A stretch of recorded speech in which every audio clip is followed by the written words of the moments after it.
میرے نبی پاک علیہ السلام کے غلام حضرت طارق بن عبداللہ رضی اللہ تعالیٰ عنہ فرماتے ہیں کلمہ پڑھنے سے پہلے ایک دفعہ ہمارا سارا قبیلہ تجارت کے لیے نکلا تھا، اور اس وقت منظر یہ ہوتا تھا کہ ہم اپنی عورتوں کو بھی ساتھ لے جاتے تھے۔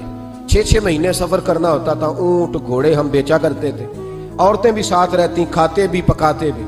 کہتے ایک سفر سے ہم واپس آ رہے تھے تو مدینے کے باہر صحرا میں ہم نے پڑاؤ کیا، اکیلے رسول پاک صلی اللہ، پھر ایک دفعہ پڑھیے گا، ایک دفعہ پھر کہیے گا صلی اللہ تعالی علیہ وسلم۔ کہتے ہیں نبی پاک تنے تنہا اکیلے، حضور نہ سیر کرتے کرتے ہمارے قافلے کے پاس سے گزرے، خیمے لگے تھے، پڑاؤ کیا، محبوب تشریف لے آئے۔ کہتے ہیں حضور سید عالم صلی اللہ تعالی وسلم تشریف لائے، کوئی قبیلے میں سے قافلے میں سے حضور کو جانتا نہیں تھا۔ ایک سرخ رنگ کا اونٹ تھا ہمارے سردار کا جو بکنے سے رہ گیا تھا، بڑا خوبصورت۔ کہتے ہیں نبی پاک کو پسند آ گیا۔ حضور پوچھنے لگے تم کون ہو؟ کہا جی مسافر ہے۔ کہاں سے آئے ہو؟ فلاں جگہ سے آئے ہیں۔ کس لیے آئے ہو؟ ہم تجارت کی غرض سے نکلے۔ اونٹ بیچو گے؟ بیچنا ہے۔ کتنے کا؟ سودا طے ہوا۔ اس نے کہا اتنے لینے، حضور نے کہا اتنے دینے ہیں، بات طے ہو گئی۔ کہتے ہیں لگام حضور نے پکڑی اور فرمانے لگے وہ سامنے میرا شہر ہے جس کا نام مدینہ، وہ میرا شہر ہے، میں ابھی مدینے جاتا ہوں، اپنے غلام کو بھیجتا ہوں اور تمہیں آ کے نہ قیمت دے جاتا ہے۔ محبوب گھوڑے کی لگام تھا، اونٹ کی لگام تھا، میں نکیل تھا، میں اونٹ تھا سرخ رنگ کا۔ حضور لے کے جب نکلے نا، تھوڑا سا چند قدم آگے گئے تو ان میں سے ایک شخص بولا، کہنے لگا سردار آپ سیانے لوگ ہیں، سمجھدار ہیں، اس شخص کا نام پوچھا آپ نے؟ قبیلہ پوچھا ہے؟ ایڈریس کا پتہ ہے؟ پتہ ہے کہاں رہتا ہے؟ اتنا قیمتی اونٹ دے دیا۔ سردار بھی کہنے لگا، سارے کہنے لگے یار ان کی باتوں میں اتنی لذت تھی، ان کے گفتار و رفتار اتنی باوقار تھی، مزیدار تھی کہ ہوش ہی کوئی نہیں رہا۔ بھئی ہم پرانے تاجر ہیں، کبھی اس طرح کا سودا کیا ہی نہیں جس طرح کا آج ہو گیا۔ اوہو واقعی کچھ نہیں یاد رہا، کوئی سمجھ نہیں آئی۔ وہ ابھی نظر آ رہے، ایک آدمی دوڑ کے جاؤ، دوڑ کے اور جا کر کے نا ان سے کہو، بڑی جائز بات ہے، وہ ناراض بھی نہیں ہوں گے۔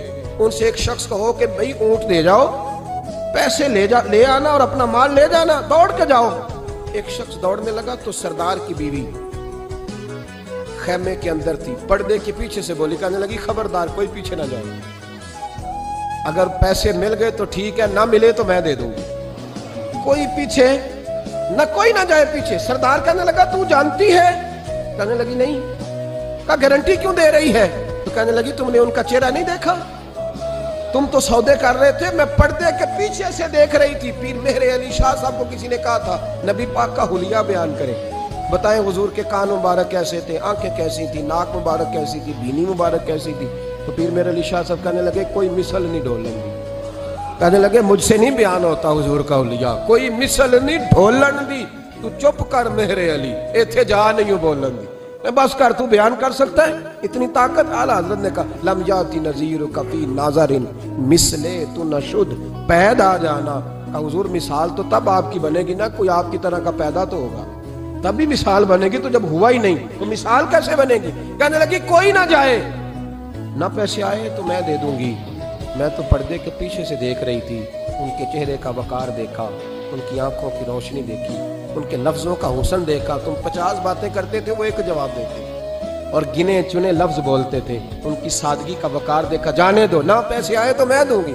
کہتے ہیں حضور گئے، تھوڑی دیر کے بعد ایک کالے رنگ کا حبشی غلام آیا، پیسے بھی پکڑے اور اپنی چادر میں نا کھجورے باندھ کے تو پیچھے ڈالی ہوئی، تو دیہاتی لوگ پیچھے نہیں ڈال لیتے، کھجورے ڈال کے پیچھے۔ کہتے ہیں وہ آئے اور ان کی آنے کا انداز بھی بڑا نرالا تھا۔ کہتے ہیں وہ جھومتے جھومتے اللہ کا ذکر کرتے، اللہ الصمد کرتے پہنچ گئے اور آگے کہنے لگے تم سے میرے نبی نے اونٹ خریدا؟ تم سے؟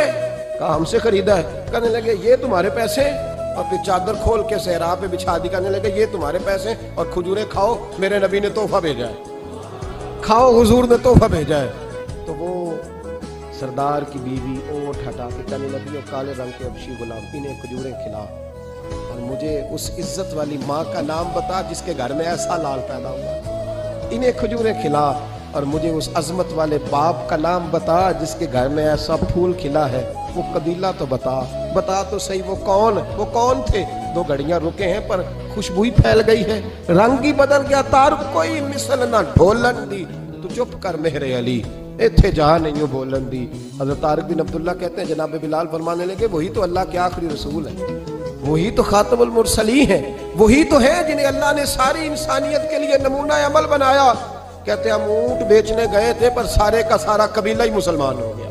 اللہ کے حبیب نے منع فرمایا کوئی اونچا اللہ اللہ نہ کرے، جب کوئی نماز پڑھ رہا ہو سو رہا ہو تو اس کے سامنے اونچا ذکر نہ کرو۔ کہتے ہیں میں ایک دن اونچا ذکر کر رہا تھا، اونچا میں ذکر کر رہا تھا کیونکہ عشق لگا سی کھیڈاں کھیڈ دی نوں تے مینوں کھیڈاں بھل گئیاں، میں کجل پایا سی یار دے ویکھنے نوں، پھر او دی یاد وچ روندے آئی ڈل گئیاں، حیدر شاہ اس گلی کدے نہ رول دی پر ہن تے رول گئیاں۔ کہتے میں اونچا ذکر کر رہا تھا تو حضرت عمر فاروق رضی اللہ تعالیٰ عنہ نے ڈانٹ دیا، فرمایا تجھے نہیں پتا حضور نے منع کیا؟ تو عمر نے ڈانٹا تو میں چھپ کے بیٹھ گیا کونے میں۔ حضور آئے نا نماز پڑھانے تو محبوب نے پتہ کیا وہ عبداللہ کدھر ہے؟ کہتے میں کونے میں تھا، حضور نے فرمایا کیا ہوا؟ تو میں رو پڑا، میری عزت بڑی تھی نا مدینے میں، کبھی کسی نے کچھ نہیں کہا تھا۔ نبی کریم نے فرمایا کیا ہوا؟ عرض کی حضور کچھ نہیں۔ پھر بھی بتاؤ؟ کہتے میں رو پڑا، میں نے کہا یا رسول اللہ میری غلطی تھی تو سیدنا فاروق اعظم نے ڈانٹ دیا ہے۔ فرمایا ہوا کیا؟ یا رسول اللہ میں اونچا ذکر کر رہا تھا، اور بات بھی ٹھیک ہے، کچھ لوگ قریب نماز پڑھ رہے تھے، حضرت عمر نے منع کیا، نبی کریم علیہ السلام نے فرمایا بلاؤ نہ ذرا عمر کو۔ خود قانون حضور نے بنایا ہے کہ اونچا ذکر نہ کرے جب کوئی نماز پڑھ رہا، بلاؤ نہ عمر کو۔ جناب عمر آئے تو حضور نے فرمایا عمر میرے عبداللہ کو کوئی نہ ڈانٹے، کسی ان پڑھ سے، کسی دیہاتی سے، کسی بھولے سے انداز دیکھے حضور کا، اسے کوئی نہ ڈانٹے۔ پھر حضور نے فرمایا تمہیں پتہ ہے یہ میرے لیے کتنی تکلیفیں برداشت کر کے آیا؟ صحابہ فرماتے ہیں یہ خوش نصیب ہے جس کی روح بھی محبوب کے ہاتھوں میں نکلی۔ اور جب جنازہ اٹھا تو حضور کی داڑھی سے ہم نے آنسوؤں کے قطرے ٹپکتے دیکھے۔ مدینے میں رواج تھا کہ قبر میں قریبی عزیز اتارا کرتے تھے، پر ان کا تو مدینے میں رشتہ دار ہی کوئی نہیں تھا۔ حضرت عمر فاروق اور جناب ابو بکر صدیق کہنے لگے ہم قبر میں اتارتے جب ان دونوں نے اٹھایا قبر میں گئے تو کہتے ہیں کمال دیکھو اللہ کے رسول ہم دونوں سے پہلے قبر میں اتر گئے، اور حضور نے یہ البدایہ والنہایہ میں موجود ہے کب مجھے دو میں قبر میں اتارتا ہوں۔ کہتے ہیں حضور نے تنے تنہا پکڑا، تنے تنہا قبر میں اتارا، پسے مردن فرشتوں نے جو تلاشی لی تو کیا نکلا؟ فقط ایک دل کے گوشے سے خیال مصطفیٰ نکلا۔ نبی کریم علیہ السلام نے قبر میں رکھا اور ساتھ فرمایا اے اللہ میں آج شام تک اس سے راضی تھا، تو بھی اپنے کرم سے اس سے راضی ہو جا۔